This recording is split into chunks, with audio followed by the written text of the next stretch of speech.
এই মাহবুব হোসেনের 'রুদ্র সীমান্ত' আরেকটা ওয়েস্টার্ন। বেশ ভালোই পড়ে শেষ করলাম।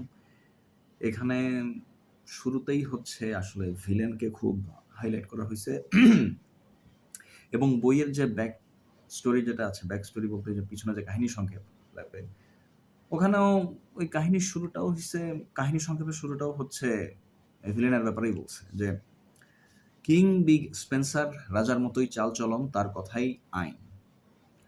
ছেলের উস্কানিতে পাহাড়ের ছোট র্যাঞ্চারদের উৎখাত করার সিদ্ধান্ত নিল। তো আর এটা করতে গিয়ে বেশ কিছু খুনোখুনি। তো আমরা দেখি যে বইয়ের শুরুতেই এরকম একজন নিরপরাধ নির্দোষ মানুষের বাসার মধ্যে আগুন জ্বলছে, ওরা সবাই মারা গেছে, এরকম একটা অবস্থা। আর পরে হচ্ছে গিয়ে এই যে মেইন যে ভিলেন, ওর একটা ইন্ট্রোডাকশন দিল যে ওর রাজার মতো চালচলন, ও যখন রাস্তায় হাঁটে তখন ওর কি লাগবে না লাগবে, সেটার জন্য হচ্ছে ওর কি লাগবে না লাগবে, ওর প্রয়োজন যা কিছু দরকার সেগুলো হচ্ছে দেখার জন্য, ওগুলো টেক কেয়ার করার জন্য কোনো না কোনো লোক থাকে। ওর কোনো কিছু লাগলে ও কোনো কিছু হাত দিয়েও নিবে না, কেউ একজন এসে ওকে দিয়ে যাবে। ওর কোনো কিছু লাগলে ওকে এসে দিয়ে যাবে, সেটা তো আছেই। সেই সাথে সবসময় ওর সাথে একদল লোক ঘোরাঘুরি করবে, জাস্ট হচ্ছে ওর কি লাগবে না লাগবে ওকে এটা ধরিয়ে দেওয়ার জন্য, ওটা ধরিয়ে দেওয়ার জন্য। এবং সে হচ্ছে গিয়ে এখানে যে জায়গাটার কথা বলা হচ্ছে, একটা পুরা একটা শহর, পুরা শহরটারই সে মালিক। পুরা শহরের সে মালিক এবং ওর সাথে আগ বাড়িয়ে কেউ কখনো কথা বলতে পারে না। সেই অনুমতি নেই। আগে অনুমতি নিতে হবে এরকম। মানে অনেকটা হচ্ছে কি বলা যায় যে জমিদার বা এখনকার দিনের যারা মন্ত্রী, এমপি বা তাদের চাইতে উপরের স্তরে যারা থাকে অনেকটা সেরকম। আমি এই কথাটা প্রায়ই বলি যে ওয়েস্টার্নের এই জিনিসটা খুব মজার। সেটা হচ্ছে যে এই যে মানুষের দুর্নীতি বা মানুষের হচ্ছে জমি জিরাত বা অন্যের সম্পত্তি দখল করার যে খাই এবং সেটা করার জন্য এসব লোভ লালসা চরিতার্থ করার জন্য তাদের যে সকল ট্যাকটিক্স, তারা যে সকল কৌশল খাটায়, এগুলো কিন্তু আসলে মানুষের মধ্যে এখনো আছে এবং এটা হচ্ছে মানুষের একটা চিরাচরিত স্বভাব। এই স্বভাবের আসলে সময় বদলায় কিন্তু মানুষের এই খাসলত আসলে কখনো বদলায় না। এবং ওয়েস্টার্ন বইগুলো পড়লে সেই জিনিসটা বোঝা যায় এবং মনে হয় যে তাদের কাছ থেকে এই ২০০-৩০০ বছর আগে এসব ক্রিমিনালদের থেকে শিখে এখনকার ক্রিমিনালরাই হয়তো ঠিক একইভাবে কাজ করছে। আমরা এখন যদি দেখি জমি দখল, অন্যের সম্পত্তি দখল, বেদখল, হোয়াটএভার ইট ইস এবং অন্যান্য যেকোনো কিছু, সবকিছুতেই আসলে মনে হয় যে না, ওয়েস্টার্ন ভিলেনদের সাথে বর্তমানে যেসব অসৎ লোক আছে তাদের কাজ করার প্যাটার্নে আসলে হুবহু মিল আছে। মনে হয় যে আরে সবাই তো একদম সেম। আসলে কোনো কিছু আসলে বদলায় নাই। সময়টা বদলাইছে। আগে হচ্ছে মানে মানুষ ঘোড়ায় চড়তো, এখন গাড়িতে চড়ে। চলে আ গাড়িতে চড়ে, ইন্সট্রুমেন্টের পরিবর্তন হইছে, মানুষের ভিতরকার যে নেচার সেই নেচারের পরিবর্তন হয় নাই। যাক, এটা তো গেল একটা যে বুঝাই যাচ্ছে যে ভিলেন অনেক বড় হ্যাডম এবং ভিলেন হচ্ছে গিয়ে এলাকার সবার জমি জিরাত কিনে নিচ্ছে।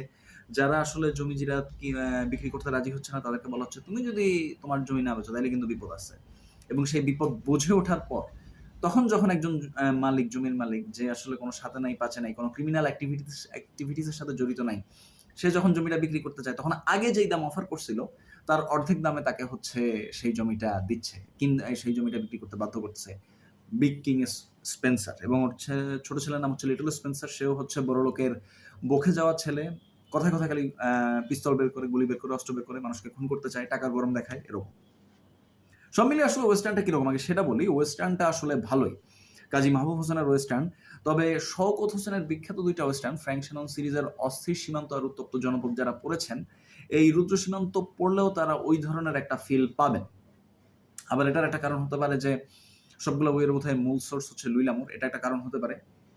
এত গেল একটা বিষয়। আর কাজী মাহবুব হোসেনের লেখনীরও একটা আলাদা মজা আছে। আবার কাজী মাহবুব হোসেন যখন এই লাস্টের দিকে বেশ কিছু আমি যেটা খেয়াল করে দেখলাম যে কাজী মাহবুব হোসেনের ওয়েস্টার্ন গুলাতে উনি বিভিন্ন ধরনের যে টার্মস গুলো থাকতো, ওয়েস্টার্নের যে টার্মিনোলজি, আ অচেনা কিছু শব্দ সেগুলোর ব্যাপারে উনি টিকা-টিপ্পনী দিতেন, এগুলোর ব্যাপারে ব্যাখ্যা করতেন, এগুলোর মূল ইংরেজি শব্দ কোনটা সেটাও ব্র্যাকেটে মেনশন করে দিতেন। এই বইয়ের ক্ষেত্রে আসলে সেরকমই রুদ্র সীমান্ত সেরকম কাজগুলা তিনি করেছেন। কিছু, কিছু জায়গায় আসলে ইংরেজি উনি বাংলাতে অনুবাদও করেন নাই। উনি মূল ইংরেজিটাই রেখেছেন। এই জিনিসটাও আমার কাছে ভাল লাগছে। যে না, উনি আসলে মূল এসেন্সটা দিতে চাইছে এবং মানে আসলে এটা দিয়ে ওয়েস্টার্নের আমলে কি বুঝাইতো বা সেই আমলের লোকেরা আসলে কি বোঝাতো, সেই শব্দটা আসলে কি ছিল, সেই শব্দটার প্রয়োগ কি ছিল, অর্থ কি ছিল সেটা বোঝানোর একটা চেষ্টা তিনি করছেন। তার এই প্রচেষ্টা আমার ভালো লেগেছে। তো এটাকে তো গেল একটা। এরপরে হচ্ছে নায়ক। নায়কের নাম হচ্ছে মাইক মর্গ্যান, কিন্তু এটা আসলে নায়কের আসল নাম না। ওর আসল নাম হচ্ছে ল্যান্স কিলরয়। সে হচ্ছে একটা দুর্ধর্ষ পিস্তলবাজ এবং সে হচ্ছে এলাকাতে খুব একটা যায় না। মানুষজনের সাথে খুব একটা মিশে না। ক্রাউড এড়ায় চলে। কেন ক্রাউড এড়ায় চলে? কারণ তার ভয় হয়। ওর ভয়টা হচ্ছে যে ক্রাউডের মধ্যে গেলে মানুষজন ওর আসল পরিচয় বের করে ফেলতে পারবে। বের করে ফেলবে। এইজন্য সে আসলে মানুষজনের সাথে খুব একটা মেশে না এবং মানুষজন আসলে যদি চিনে ফেলে যে ও একটা দুর্ধর্ষ পিস্তল বাজে, তখন আসলে পিস্তলে ও কতটা ফাস্ট ড্র করতে পারে, এটা বোঝার জন্য আসলে এটা এবং নিজের রেপুটেশন আরো বেশি বাড়ানোর জন্য মানুষজন হচ্ছে দিক বিদিক থেকে ছুটে আসবে ওকে মারার জন্য এবং কিন্তু ও যেহেতু আসলে অনেক ফাস্ট, সো দেখা যায় যে ওর হাতে অনেকগুলো মানুষ মরে যায় এবং ওর মানে নীতি হচ্ছে যে একেবারে নিরুপায় না হইলে ও হচ্ছে কাউকে মারবে না, পিস্তল বের করবে না, অস্ত্র ধরবে না এরকম। কিন্তু যদি এরকম কোণঠাসা হয়ে পড়ে যে না একদম জীবন সংশয়, জীবন সংকট, হয় মারো নয়তো মরো, এরকম যখন আর কোনো অপশন থাকে না, তখন সে অস্ত্র ধরেছেন, যুদ্ধ করেছেন, সেই পলিসিটা চলে যায়। তো এখানে হচ্ছে যে বিগ কিং স্পেন্সার আসলে পুরা শহরটারই মালিক সে। কিন্তু ওর আসলে এত জমি, এত শহরের পুরা মালিকানা নিয়েও ওর আসলে মন ভরতেছে না। পাহাড়ে কিছু ভালো জমি আছে। এখন ওর হচ্ছে পাহাড়ের ওই ভালো জমিগুলোও লাগবে। খুব ভালো কথা। সেরকমই একটা পাহাড়ি জমিতে থাকে মাইক মর্গান ওরফে ল্যান্স কিলরয় এবং সেখানে হচ্ছে আরো ছোট কয়েকটা পরিবার থাকে। সেরকম একটা পরিবারের একজনকে মানে পরিবারের কর্তাকে মেরে ফেলছে বিগ কিং স্পেন্সার আর ওর হচ্ছে চেলাচামুন্ডা ডাকাত বাহিনী, পেটোয়া বাহিনী। আর ওই পরিবারের একটা ছেলে আর একটা মেয়ে ছিল, ওরা ভাগ্যক্রমে বেঁচে যায়, ওরা পরে বিগ কিং স্পেন্সারের কাছে চলে যায়। এরপর বিগ কিং স্পেন্সার না সরি, মাইক মর্গানের কাছে চলে যায়, নায়কের কাছে। নায়ক তখন ওদেরকে রেখে শেল্টার দেয়, জামা কাপড় দেয়, খাদ্যের ব্যবস্থা করে, সবকিছু করার পর ওদেরকে অন্য আরেকটা এরকম পাহাড়ে যেসব পরিবার আছে ওদেরকে ওখানে নিয়ে যায়। এবং তারপর আসলে যেটা হয় যে যেহেতু ও বুঝতে পারে যে বিগ কিং স্পেন্সার সারা জীবন কিং ট্রিটমেন্ট পেয়ে আসছে এবং যেখানে যা খুশি করে বেড়াইছে, সো ও এটা চলমান রাখবে, ওটা চালু রাখবে এবং পাহাড়ের পুরা জমি নিজের পেটে না নেওয়া পর্যন্ত, পুরোটা সাবার করা আগ পর্যন্ত ও আসলে খুশি হবে না, তৃপ্ত হবে না। এবং সেটা করার জন্য যদি পুরা এই পাহাড়ে যারা থাকে সবাইকে মেরে সাফ করে ফেলতে হয়, ও সেটা করবে। ও এই ব্যাপারে একদমই কেয়ার করে না। তো মাইক মর্গান বা ল্যান্স কিলরয় তো এটা বোঝার পর ও বুঝতে পারছে যে না আসলে এখন আর ফাইট না করে, লড়াই না করে কোনো উপায় নেই এখন, এবং এটা করতে গিয়ে যদি কয়েকজন মানুষকে মারতে হয় সেটা মারতে হবে, নিরুপায় সে। তো তখন সে হচ্ছে বেশ কিছু স্ট্র্যাটেজি ডেভেলপ করে। ও যেটা বলে যে যারা পাহাড়ে আছে প্রত্যেকটা পরিবার সবাইকে একটা জায়গায় মিলিত হইতে হবে, একটা পরিবার থাকবে, ওদের ওখানে সবাই থাকবে। এইটা নিয়ে অনেকে মানা করে যে আমরা যদি আমাদের জায়গা ছেড়ে যেমন ল্যান্স কিলরয় একটা ফ্যামিলির কথা বলে, ওই ফ্যামিলিটা পাহাড়ের এমন একটা জায়গায় থাকে যে সেই জায়গাটা একটু উঁচুতে থাকার কারণে যেটা হয় যে এটা এমন একটা ওইটার স্ট্র্যাটেজিক পজিশনটা বা মিলিটারি স্ট্র্যাটেজিক দিক থেকে ওই বাড়িটার পজিশন এমন এক জায়গায় যে ওইখানে যারা অবস্থান করবে ওরা চাইলে একসাথে 30-40 জন লোককেও আটকায় ফেলতে পারবে। মানে মানুষ উপরে উঠবে, ওরা হচ্ছে গুলি করে ঠুসঠাস ফালাই দিবে। মানে আশপাশে আর কোনো কভার নাই, কোনো কিছু নাই। সো খুবই একটা কমফোর্টেবল পজিশন, খুবই একটা সুবিধাজনক পজিশনে থাকবে ওইরকম একটা জায়গায় একটা ফ্যামিলি ছিল। মাইক মর্গ্যান হচ্ছে অন্য সব পাহাড়ি পরিবারকে বলে যে তোমরা এইখানে চলে আসো। তো অন্যান্য পরিবার বলে আমরা যদি এখানে চলে আসি তাহলে তো আমাদের যে জমি জিরাত, আমাদের যে ফসলি জমি, ওগুলাকে তো হচ্ছে বিগ কিং স্পেন্সার একদম শেষ করে দিবে। বলছে শেষ করে দিলে তোমাদেরকে তো শেষ করতে পারবো না, তোমরা তো পারবে না, তোমরা তো বেঁচে থাকবা, তোমরা বেঁচে থাকলে তোমরা ওই জমিতে আবার বাড়িঘর তুলতে পারবা, আবার ওইখানে ফসল ফলাইতে পারবা, কিন্তু তোমরাই যদি বেঁচে না থাকো তাহলে তো জমি থেকেও লাভ নাই, বাড়ি থেকেও লাভ নাই। সো মাইক মর্গানের এই বুঝ ওরা বোঝে, তো পরে সবগুলো পরিবার একটা জায়গায় চলে আসে। তো তখন বিগ কিং স্পেন্সার আবার আরেকটা স্ট্র্যাটেজি ফলায়, সেটা হচ্ছে যে ও হচ্ছে ওদেরকে ভাতে মারার প্ল্যান করে যে শহরের যে স্টোর আছে, জেনারেল স্টোর, মুদি দোকান, ওইখান থেকে কোনো কিছু সাপ্লাই দিবে না, সাপ্লাই আনা যাবে না, খাবার দাবার কোনো কিছু প্রয়োজনীয় দ্রব্যাদি নিত্যপণ্য ওগুলো কোনো কিছু কেনা যাবে না, কারণ দোকানের মালিককে বলেছে তুমি যদি ওদের কাছে পাহাড়িদের কাছে তুমি করো মালামাল বেচো তাইলে কিন্তু তোমার খবর আছে। তো মালামাল বেচতে চায় না। তো তখন হচ্ছে নায়ক একবার গিয়ে গায়ের জোরে নিয়ে আসে ওইখান থেকে জিনিসপত্র, কিন্তু পরে নায়ক বুঝতে পারে যে আসলে গায়ের জোরে গিয়ে লাভ নেই, কারণ ওইটার আশপাশেও হচ্ছে এই বিগ কিং স্পেন্সারের ডাকাত বাহিনী, গুন্ডা বাহিনী থাকবে। সো তখন যেটা করে যে পাহাড়ের পিছনে একটা ট্রেইল থাকে, খুব দুর্গম একটা ট্রেইল, যেই ট্রেইলে গেলে আসলে মানুষের মরে যাওয়াও মানে অস্বাভাবিক কিছু না, খুবই দুর্গম ট্রেইল, খুবই বিপদসংকুল ট্রেইল এবং খুবই ঝুঁকিপূর্ণ। কিন্তু ওই দিক দিয়ে রেড ইন্ডিয়ান বা নেটিভ আমেরিকান যারা আছে ওরা যাওয়া আসা করতো, কিন্তু সাদা চামড়ার মানুষ যারা, ওদের জন্য আসলে কাজটা অত ইজি না। তো নায়ক চিন্তা করে যে না আমি ওইখান দিয়ে গিয়ে অন্য আরেকটা জায়গা থেকে মালামাল নিয়ে আসবো, কাপড় চোপড়, জামা কাপড় থেকে শুরু করে নিত্য প্রয়োজনীয় দ্রব্য, খাবার দাবার, সবকিছু নিয়ে আসবো।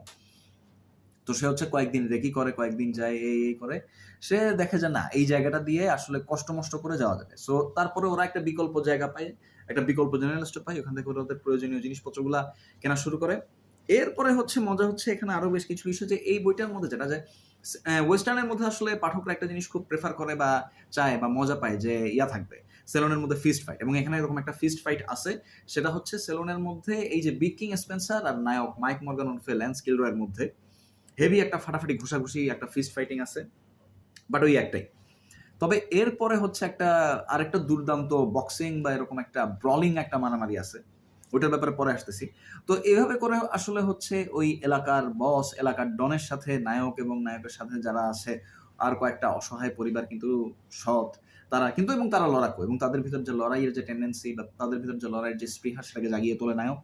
তো এভাবে ওদের মধ্যে কিছু কিছু টুকটাক কনফ্রন্টেশন, এবং এরপরে আরেকটা পলিটিক্স দেখানো হয় যে শহর থেকে কিছু নীতি নির্ধারক, আবার হচ্ছে কিছু লোকজন যারা হচ্ছে রাষ্ট্রের বা রাজনৈতিক নেতা, এরকম কিছু লোককে বিগ কিং স্পেন্সার দাওয়াত দেয়, এবং দাওয়াত দিয়ে হয়তো ওদেরকে ওর যেটা থাকে, যে টেন্ডেন্সি থাকে যে পাহাড়ের ওরা হচ্ছে সবাই সন্ত্রাসী, সো ওদেরকে যদি পরে মেরেও ফেলে এবং এটা নিয়ে যদি পরে কোনো উচ্চবাচ্য হয়, তাহলে হয়তো পরে হচ্ছে ওটাকে যাতে নীতি নির্ধারক যারা আছে বা রাষ্ট্রের গুরুত্বপূর্ণ পর্যায়ে যেসব ব্যক্তিরা আছে তারা যাতে এটাকে গুরুত্ব না দেয়, সেরকম একটা চাল দেয় বিগ কিং স্পেন্সার। কিন্তু ওইখানেও হচ্ছে নায়ক ইন্টারফেয়ার করে। নায়ক ইন্টারফেয়ার করে কিভাবে, যে বিগ কিং স্পেন্সার শহরে একটা বেশ বড় একটা মেলার আয়োজন করে, এবং সেখানে হচ্ছে একটা বক্সিং এর আয়োজন করে, এবং সেখানে বিশাল বড় একটা ফাইটার থাকে বিংলে নামে এক ফাইটার, ও হচ্ছে বিশাল বড় এবং অনেক শত শত পাউন্ড ওজন, এবং ওর গায়ে আসলে যত ঘুষি দিক আসলে ওর ওর ব্যথা বলতে কিছু নাই, ব্যথা কি জিনিসও বোঝে না।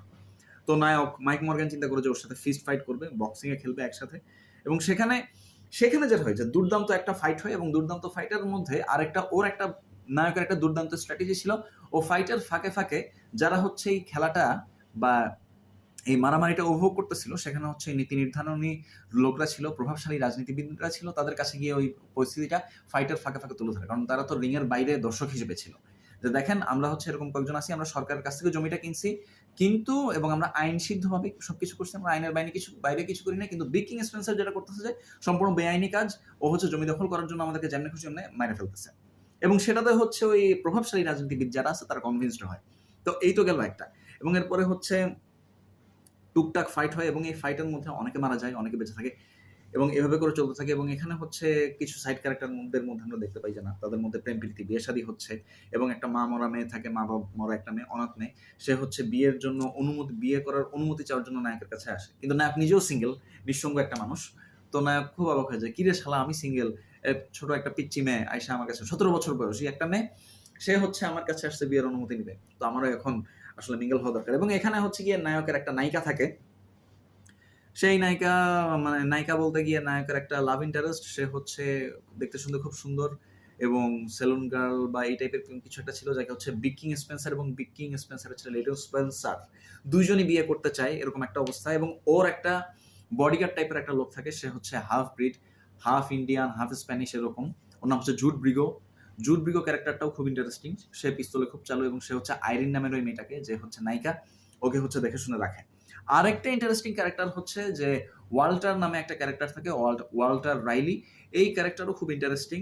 সে হচ্ছে গিয়ে একটা সময় পর্যন্ত হচ্ছে খারাপ লোকদের সাইডে ছিল, কিন্তু হুট করে ও একদিন ডিসিশন নিল, এবং সেখানে গিয়ে সে একটা খুব দার্শনিক বলি চাইলো যে আমি একটা জুয়া খেলতেছি, আসলে আমি তোমার পক্ষ হয়ে কাজ করবো, তোমার পক্ষ নিতেছি, তোমার সাইডে নিতেছি। তো তখন নায়কও একটা পাল্টা দার্শনিক বুলি ছেড়ে দেয় যে আমরা সবাই আসলে জুয়ারি, আমরা লাইফের কোনো না কোনো স্টেজে কোনো না কোনো সময়ে জীবনে একবার না একবার হলে আমরা জুয়া খেলি কোনো না কোনো ইয়েতে।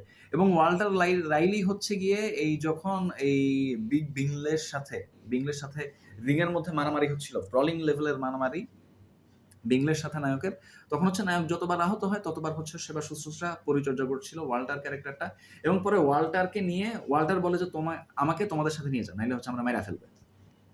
ওয়াল্টারকে নিয়ে হচ্ছে নিজেদের আস্তানায় গিয়ে দেখে যে বিগ কিং স্পেন্সারের লোকজন আবার হামলা করছে, এবং সেটা করতে গিয়ে একজন খুব গুরুতর আহত হয়েছে। এবং সেইখানে গিয়ে আরেকটা ইন্টারেস্টিং জিনিস দেখা গেল যে ওয়াল্টার আসলে কোনো এক সময় ডাক্তার ছিল, পরে হচ্ছে জুয়ারি হয়ে গেছে, ডাক্তার ছিল পরে জুয়ারি হয়ে গেছে। সো এই ক্যারেক্টারও খুব ইন্টারেস্টিং ছিল। তো এরপরে হচ্ছে ধূপধাপ আরো কিছু অ্যাকশন থাকে। আরেকটা জিনিস হচ্ছে যে নায়কের মধ্যে যে ধরনের আমরা আসলে মানে ক্ষমতা বা অতিমানবীয় গুণাবলীগুলা দেখতে পছন্দ করি, সেগুলা তো ছিলই, তবে নায়ক কৌশলীও ছিল, এবং নায়ক কৌশলী হওয়ার কারণে ও একাই 100 জনকে মেরে ফেলছে, 100 জনের সাথে ও একাই মোকাবেলা করে জিতে গেছে। এই টাইপের অবাস্তব কিছু ছিল না, যে জিনিসটা আমার আরেকটা খুব ভালো লাগছে, যে শহরে যেসব মাইনাররা ছিল বা শহরের একটা বড় অংশকে নায়ক নিজের সাইডে টেনে নিয়ে আসে, কারণ সে নিজেকে আন্ডারডগ হিসেবে দেখায়, সে নিজেকে অপেক্ষাকৃত দুর্বল হিসেবে দেখায়। সো এই কারণে অনেক মানুষের যাদের মধ্যে খনি শ্রমিক ছিল, খেটে খাওয়া মানুষ ছিল, তাদের হচ্ছে একটা বিশাল একটা সিম্প্যাথি পায়ও, যেটা হচ্ছে বিকিং স্পেন্সারের বিরুদ্ধে আ বিকিং স্পেন্সারের বিরুদ্ধে লড়াইয়ের জন্য খুবই কার্যকর হিসেবে দেখা যায়। অর্থাৎ ওর হয়ে সাধারণ মানুষরাও ওর হয়ে অনেক লড়াই লড়ে ওর কাজ সহজ করে দিছিল। সো সব মিলিয়ে একটা উপভোগ্য ওয়েস্টার্ন বলবো। এবং ১৬৪ পৃষ্ঠার ওয়েস্টার্ন। প্রকাশকাল কবে? প্রকাশ সাল হচ্ছে ১৯৯৬ সালে। সব মিলিয়ে আর কাজী মাহবুব হোসেনের লেখনী নিয়ে তো কিছু বলার নাই। খুবই সুখপাঠ্য লেখনী। সো যারা হচ্ছে ওই টাইপের এই ঘরানার ওয়েস্টার্ন গুলো আসলে পছন্দ করেন তারা পড়ে দেখতে পারেন। আশা করি ভালো লাগবে। So happy reading.